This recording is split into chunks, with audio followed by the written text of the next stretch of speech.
Pushing buttons. I think we are live and ready to get started today. Yeah, so far so good. Let me know if you can hear me, everybody. And happy Tuesday. Why is it? And I think it's working. I'm hoping you can hear me. I have a red light instead of a green light, which I'm not sure if that's a good thing or not. It's after 2 weeks of not broadcasting, I'm never quite sure if I'm doing it right again. So, oh good, I hear you guys can hear me. So welcome. Welcome to those of you who are here live for the video session. And you should be able to see me now. I just switched the screen, so the title page has moved away. And oh good, you can see me, you can hear me. And good, hopefully I have no food in my teeth. Hi everybody, I want to say hello to many of my regulars and visibules. I remember you, Janet, Joy. I'm going to miss people as soon as I start saying names. I see Ralph is here, and welcome Ralph. I think this is your first time here. I see people checking in from the United States, from here in Canada. Actually, I had 3 Canadians beat me to this webpage, so way to go Canadians for being the ones who are nice and early. We're so polite, right? Welcome to Spain and Jerusalem, and oh, I see a couple from Spain. That's really cool. If you want to invite me over to visit, I'd be happy to come. Just I don't know if my family would let me. I'm going to stop rambling here, and we're going to get started. Feeling a little bit, we've been on vacation. I just got back, and we're getting organized. So I'm feeling a little bit kind of out of my groove. So I hope you'll bear with me if I seem a little bit scattered today.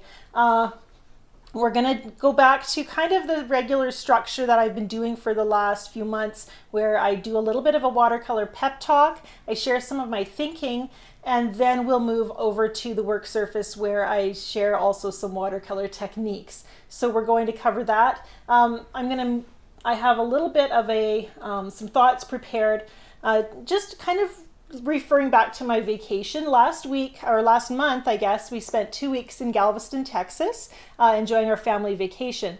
And just like I always do when I travel, I packed art supplies so that I could paint if I found the time to do so during the trip.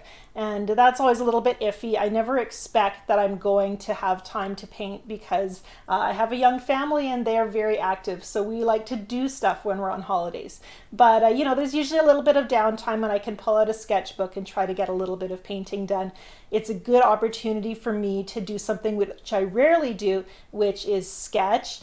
And paint plein air, which, as you may or may not know, just basically means painting outdoors, painting from life. Moving on, I did also plan that if I couldn't paint, I had pencils and some other art supplies so that I could sketch. It doesn't always work well to pull out painting stuff, water and paints.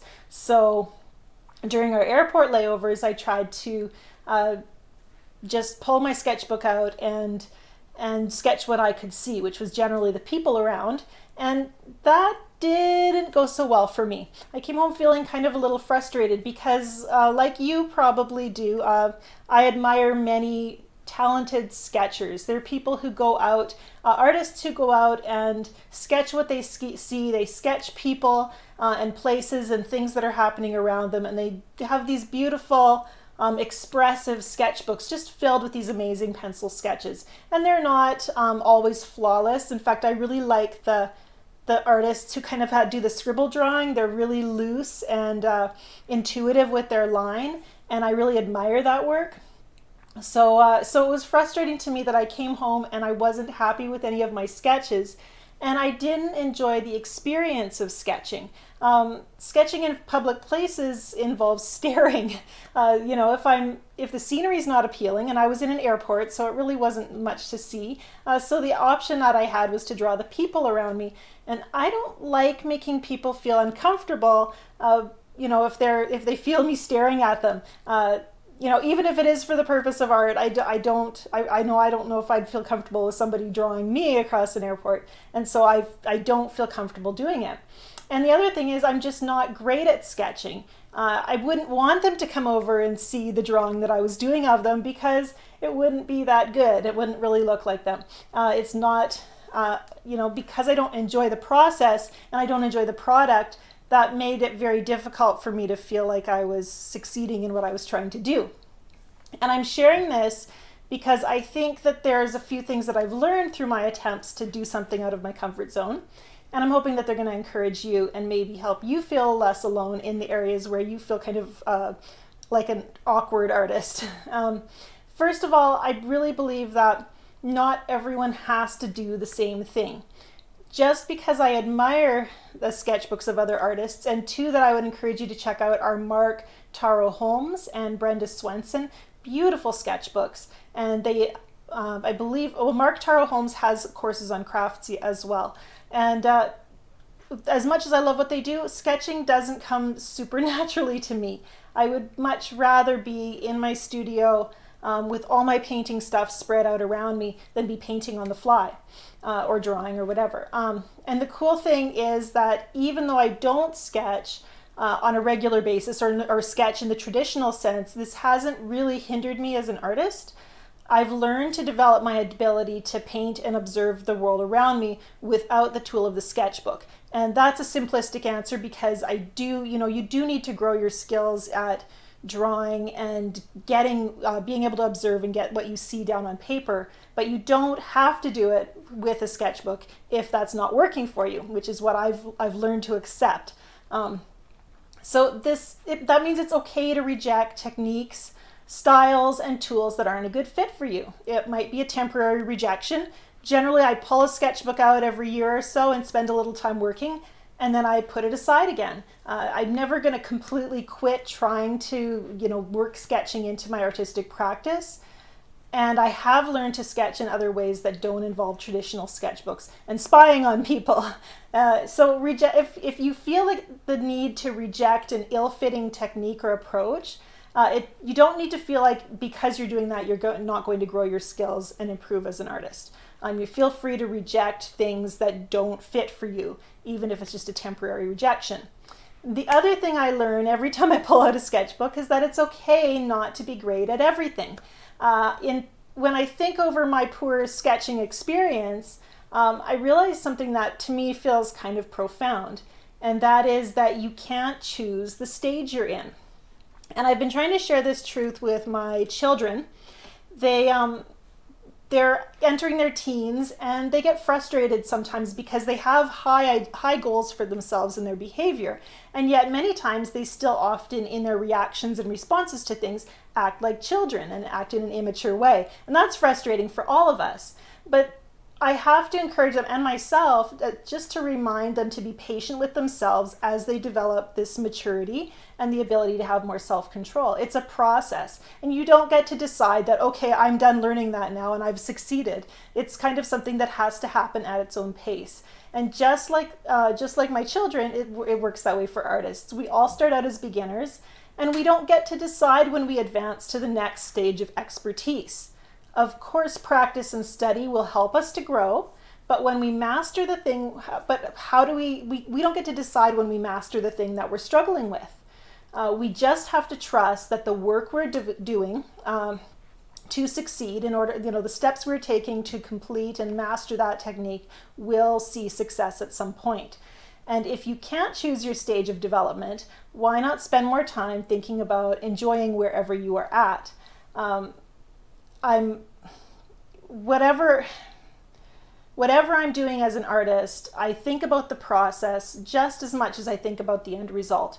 Finding processes that I enjoy and love help spur me on to continue to learn in that area. And so when I took my sketchbook out and trying to pencil sketch, trying to draw people in the airport, feeling like not only did I not like the result, I didn't like the process, that's a clue to me that I need to seek other ways to develop that skill that are more enjoyable for me. And when I find that sweet spot, then I can enjoy the process and therefore keep doing it until I get to the point where I succeed. So that's hopefully something that encouraged me, and hopefully that will encourage you as well. Feel free to set aside things that don't fit for you, or find ways to love them, to make them a good fit so that you can enjoy them enough to improve in that area. So that's my pep talk. And I love hearing your comments and hearing how you guys work around your sketching issues. I'm going to look forward to looking over some of the more of those after the broadcast, since you're not going to want to watch me reading on the video screen. So yeah, like hearing what you have to say about your thoughts. Janet asks, Angela, do your children paint? And actually, I just dropped off a school, some art from my students' school, or my children's school. I taught art classes there last semester, and I was able to include our small private school with the district's exhibition at the art gallery. And my daughters both have paintings in that show. So I think they actually had a little edge on the rest of the students in their class, just because they have grown up around painting and they have had a few lessons with me. They don't love painting. They actually, both my girls kind of like being a little bit independent in their creativity and choosing their own artistic disciplines and doing it in their own way. But they both love art. My son, not so much. He would much rather be out doing outdoorsy things, or working with motors with his dad. Okay, we're going to move on, folks. And I want to talk about values today. And you know, I titled my lesson, The Power of the Dark Side. And I'm coming up at this because I was in all my online classes on my website at learn.angelafehr.com.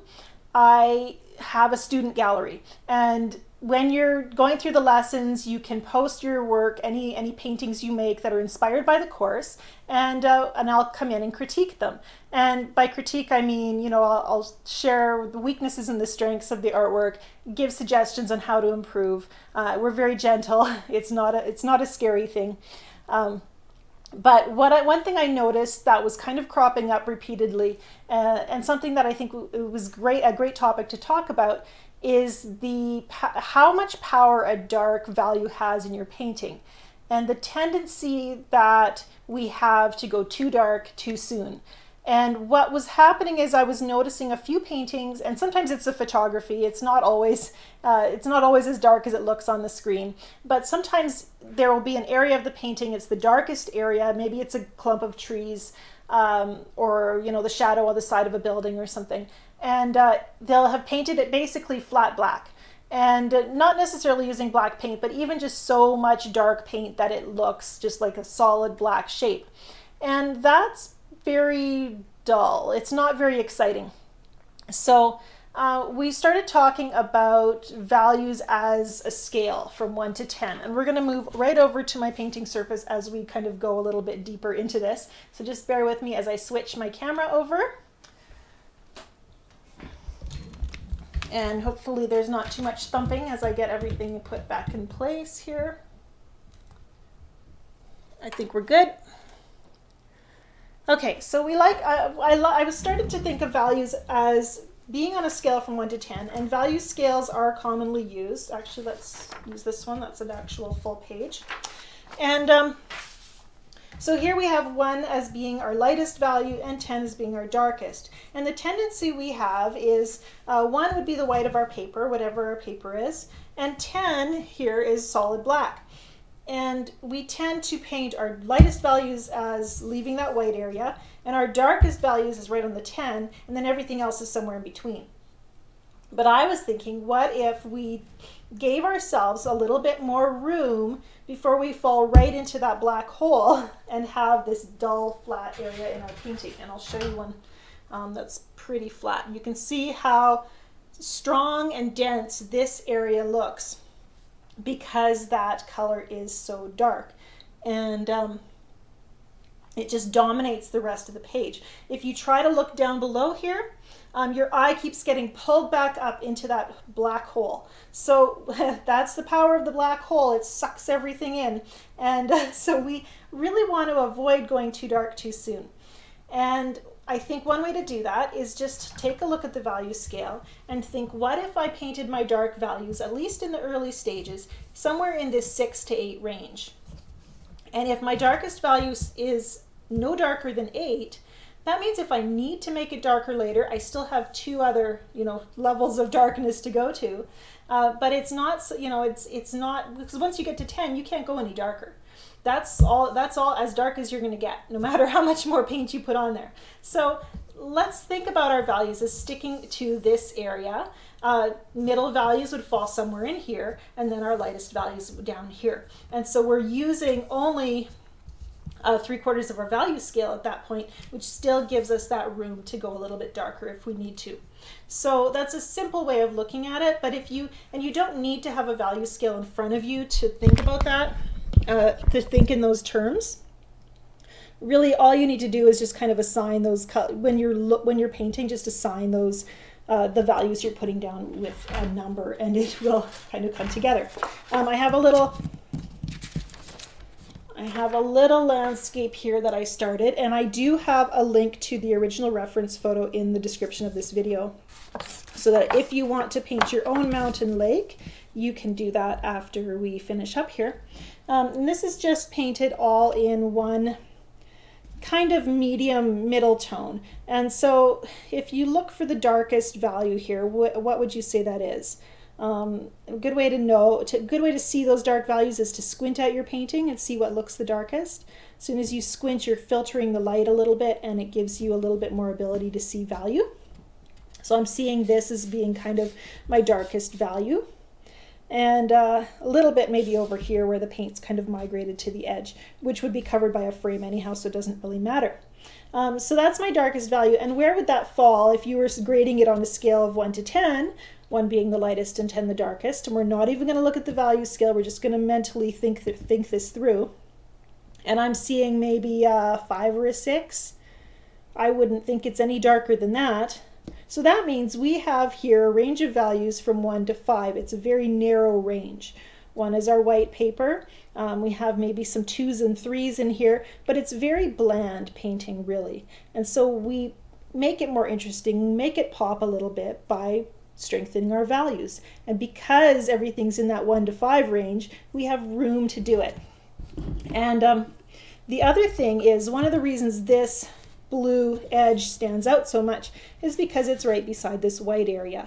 If I had the same value over on this, down here maybe, it might not stand out nearly so much because it would have values of maybe a 3 or 4 around it, whereas this is a value of 5 beside a value of 1. So when we think of values, we also have to think of our contrasts. And I'm good just looking my paint over here and trying to decide. We do want, I'll show you the reference here. We do have quite a few darks, strong darks in this painting. And we have a tendency, some artists, especially if you're just beginning, it's very easy to be fearful of those strong darks. And so you're afraid of going to this black hole.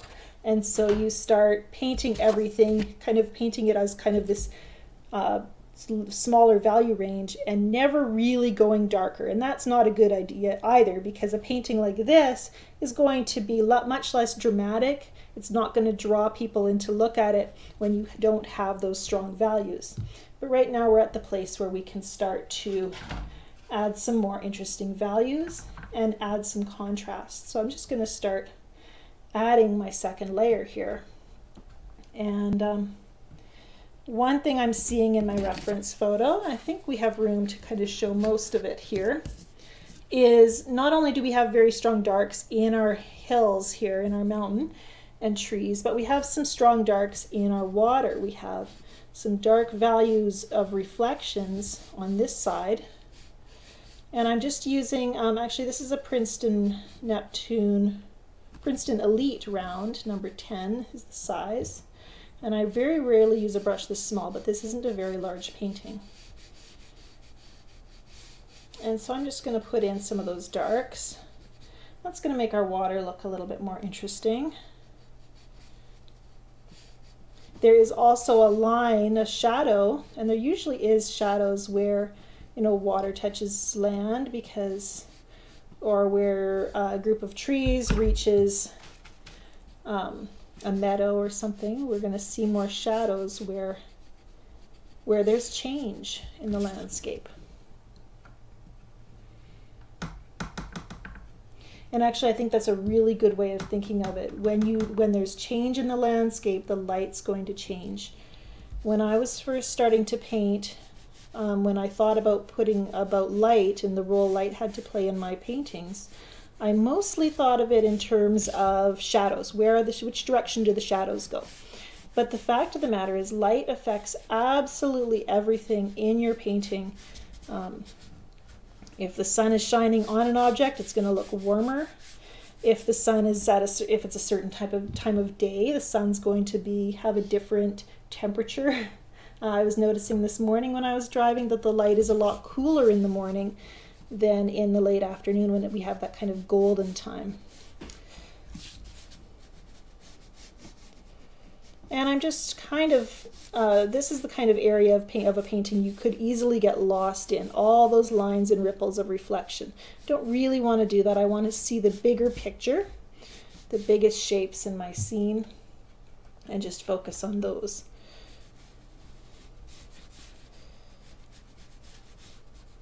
The overall patterns. And that takes practice. Okay. So that's just a little bit of some reflections there, and I think there's more I could do, but I tend to be very hesitant to spend too much time on any one area of a painting. You fixate on putting full detail into the water, and then all of a sudden I have the whole rest of the painting that needs an equal amount of detail. So I tend to work in small areas and small stages. This is a mystery color that I'm mixing right here in the corner of my palette. I sometimes squeeze out a new tube of something, just a tiny bit of it, and then I don't write down what it is because I don't plan to have it in that part of my palette forever, and then I forget what it is. So I'm not really sure what that is. I'm going to have to look through my paint and see if I can match it up with something. It's kind of a murky grayish blue. But I don't think it's Payne's gray. So I know what it's not, but I don't know what it is. But I'm going to use it. It makes a nice, kind of has a bit of a green tone. And I've added it to some other stuff once I get it cleaned out, then I don't need to worry about what it is anymore. I can put in a color in there that I can identify. And I'm just going to build up my darks in this dark value area. And I'm going to really avoid going to that flat black hole place. So our dark values are quite relative. Something that is beside something that's very light is going to look much darker than a dark color beside another dark color or a medium dark color. So knowing that means I don't have to go straight to that dark black place. We want to resist that temptation to say, well, it looks black in the picture. And we know that if we were actually standing on the shore of this lake, this would not look nearly as dark as the camera is telling us that it is. So that's another reason why we don't want to go too dark too soon. I do remember that as I'm painting, that watercolor does tend to dry a little lighter. And so any dark colors that I put down will be a little less dark once they're dry. And some of that depends on how much water you're using. If you're working with a very juicy wet wash, because there's more water there, it's going to dry lighter than when you're using a high quantity of paint and a smaller percentage of water. So right now what I have here, and I think you can see it, that there's a variation of color in there. There is the original green that was placed on the first layer. And now there's this new grayish green color that's coming out, layering over top. And I can add to that if I want. I can warm it up. I can dot in a little raw sienna.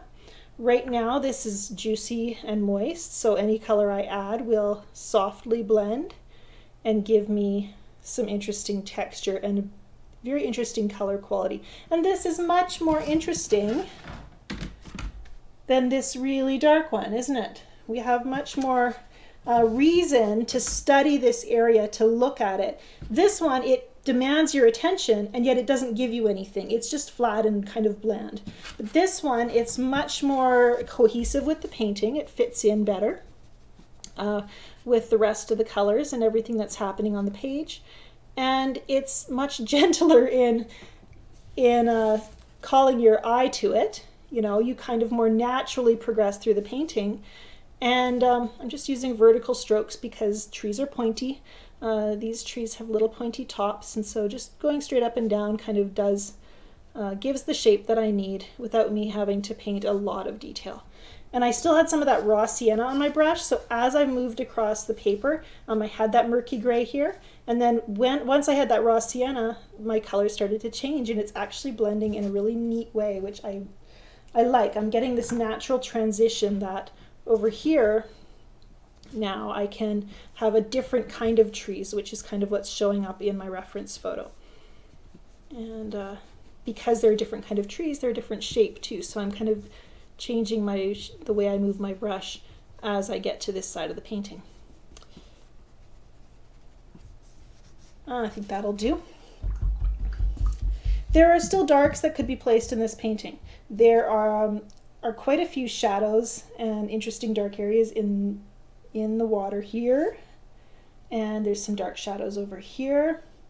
You know, there's lots of layers that we can build up, but do you see how much more interesting this painting is just by the addition of one strong dark value in the middle ground, so it pulls your eye into the painting. If I put my strong darks down here, your eye would stay down here, but because it's up here and in the painting, farther away, you look right into the painting and you spend a little more time visiting this area and experiencing it because of those darks. So I'm not going to add my additional dark values right now, and the reason I'm not going to do that is, well, I am going to do it. Ordinarily, I wouldn't do it, but because I tend to be very methodical in making sure I'm not rushing into adding a detail that doesn't need to be there.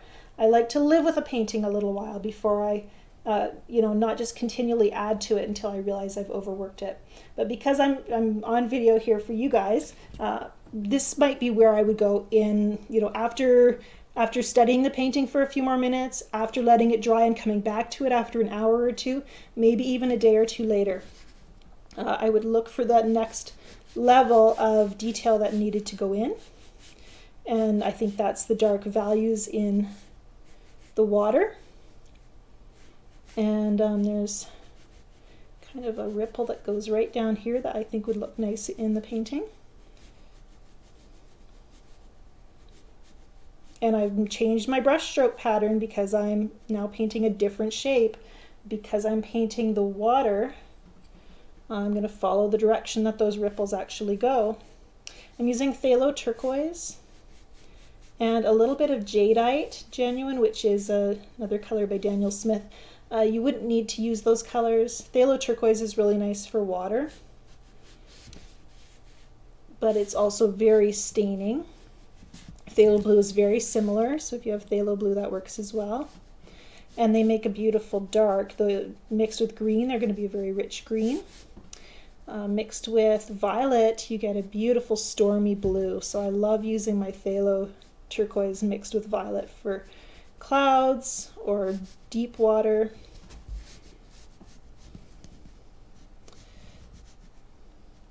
And I'm not really thinking about my grass right now. When I painted that first layer, some of that green grass just flowed up into my water, my wash, because I did everything in a first layer all together. And that works really well because now it kind of has this very gentle flow from water to grass. And I can use that to suggest some shapes rather than having to paint every blade of grass in the scene. I'm going to go a little bit murkier back here, and I'm going to use some of that mystery color that I'm not sure what it is.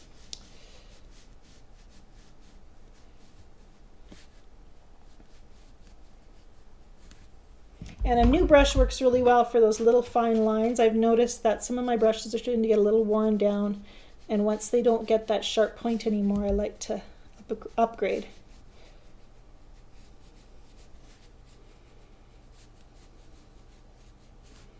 And that way a round brush can do almost anything you need it to do, if you just keep that nice sharp point.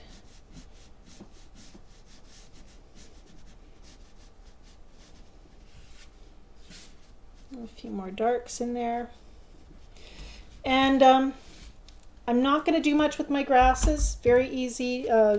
This is just a tiny small painting, so it's not really a serious painting. It's just a good sketch, a good way to experience a scene and then figure out what details are important and how you're going to paint it a little bit larger maybe. And now again, changing my brush strokes, same brush, just grabbed some green gold. And this is going to give me the distinction, help my grass stand out from my water without me needing to paint every grass blade. I'm going to grab some of that jadeite and just add some of that in the grasses here. Maybe a few more blades over here. Keeping a very light touch. Let your brush kind of dance across the paper. And that means some of your brush strokes, some of the times I'm moving my hand and nothing's actually touching the paper, and that's okay. And you want a fairly dry brush. If your brush is really juicy when you're trying to do a thin line, that paint is just going to rush off the brush onto your paper and make a thicker line than you need. Back here there's actually some tiny little blades of grass coming out of the water. I'm not sure if I paint those grass blades here, maybe it's going to look confusing. Maybe I haven't painted the water thoroughly enough to have it show that there's grass and water in that area, but I'm going to try it anyhow.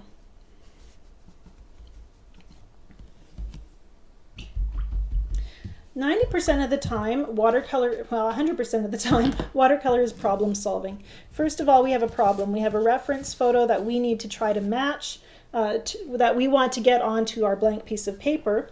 And then as soon as you start painting, then you have to react to what's happening on your paper. You have to fix mistakes. You have to continue to engage with what you see. So whenever you're painting, you can think of it as an exercise in problem solving. How do I make what I just did work in the context of the painting? And it's kind of a fun adventure. And along the way, you start to develop strategies for fixing those common problems, those things that you often do, and techniques for camouflaging your mistakes, and just for and also techniques for being able to see better what areas are going to work in your painting and what might be trouble. So I hope that's helpful for you guys. Gonna just turn to the comments now and take a look at what you guys have been saying while I've been painting. So I'll leave this up here so you can look at it while I move over to the comments.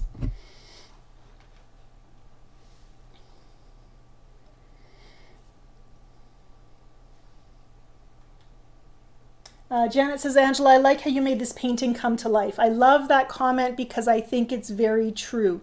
That original painting, we talked about that narrow value range, that it didn't really have a lot of contrast because everything kind of fell in that 1 to 5 value range. By adding those darker values, now I think we definitely have up as high as an 8 in our value. I'll pull that value scale over again. I would say this darkest area definitely falls in the 8 range, and that gives us a much broader range of values and more contrast in our scene.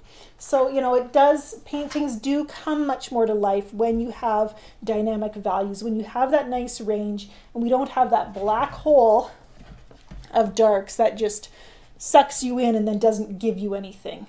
It's here, look at me, and aren't I boring? So yeah, that's kind of what I'm seeing. So I think this is much friendlier in terms of what it gives to the viewer.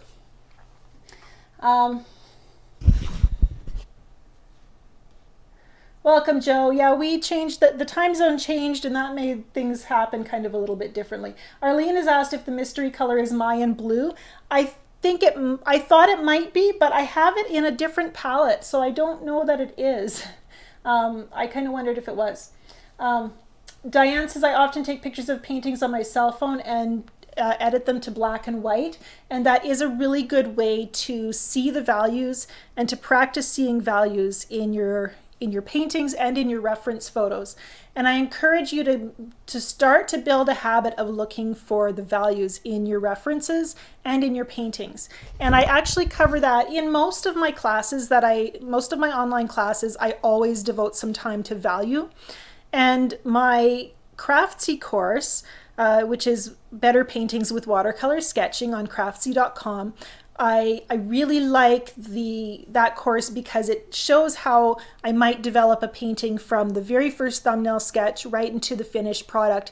And we actually paint that same scene 4 or 5 or 6 times through the course of the class. So it's really about getting to know your reference photo in terms of value and color and just all the different dynamics that make a painting work. And I have a 50% off discount link in the description to this video if you're interested in trying that class out and haven't already. Let's see, what else? Someone commented about a brush sharpener. What was that about?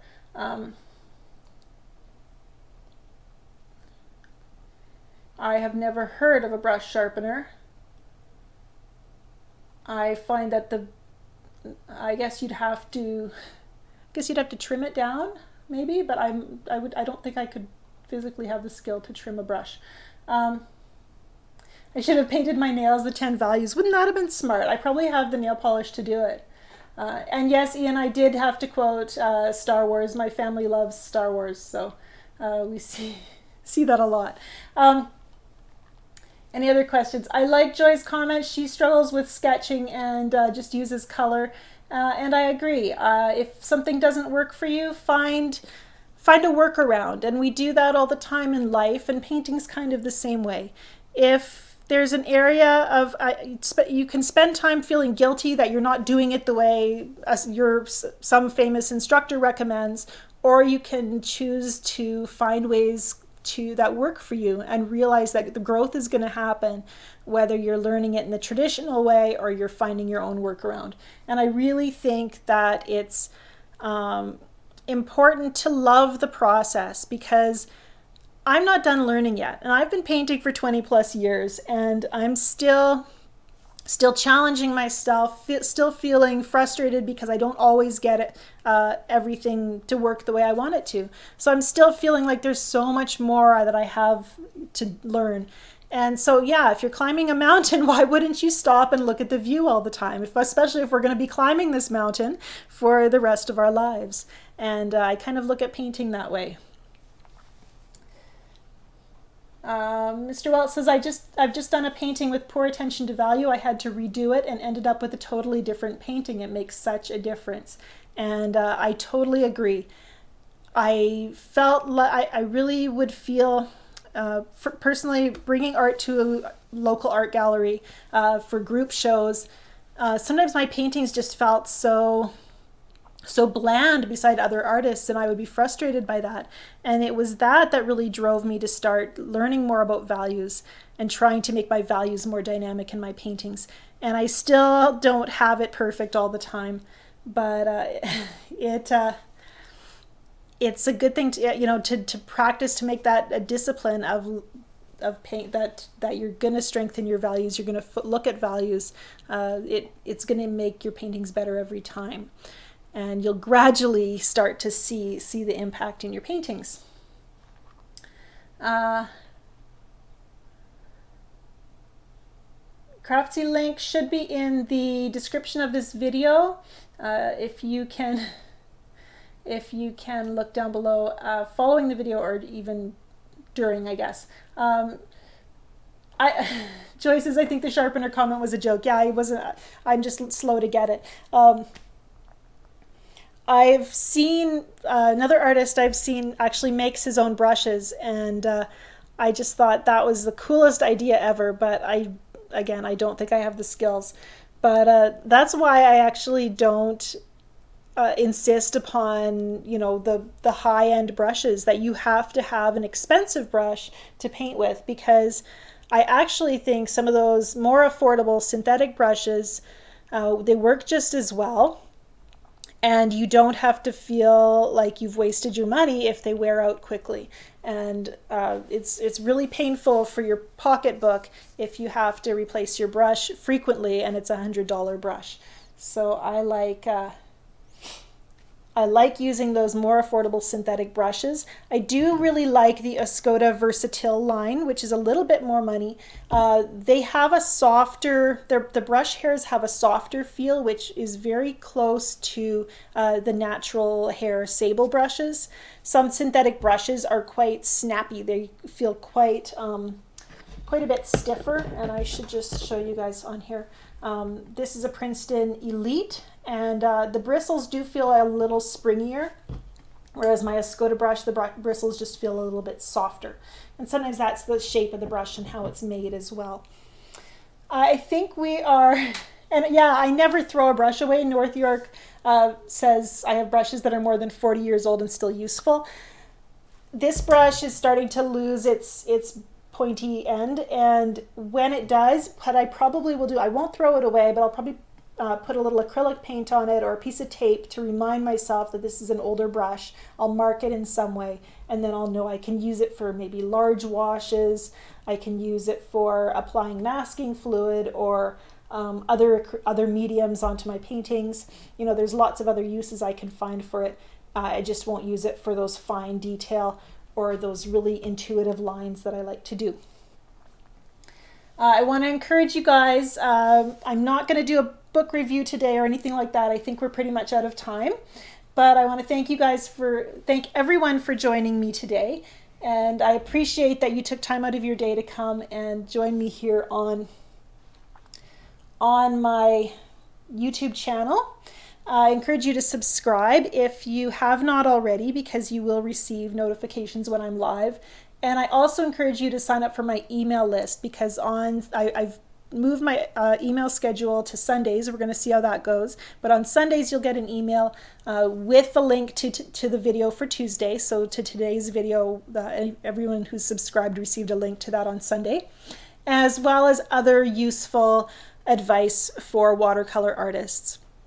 Things to encourage you in your watercolor painting journey, links to discounts and offers, new courses that I'm coming out with, and so forth.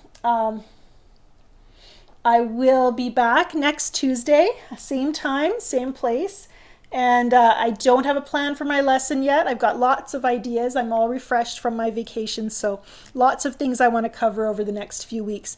Hopefully you can make it, and I'll get to see you here next week. So thank you everyone for joining me, and have a great day.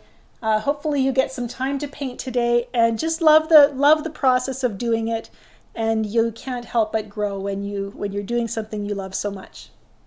Bye for now.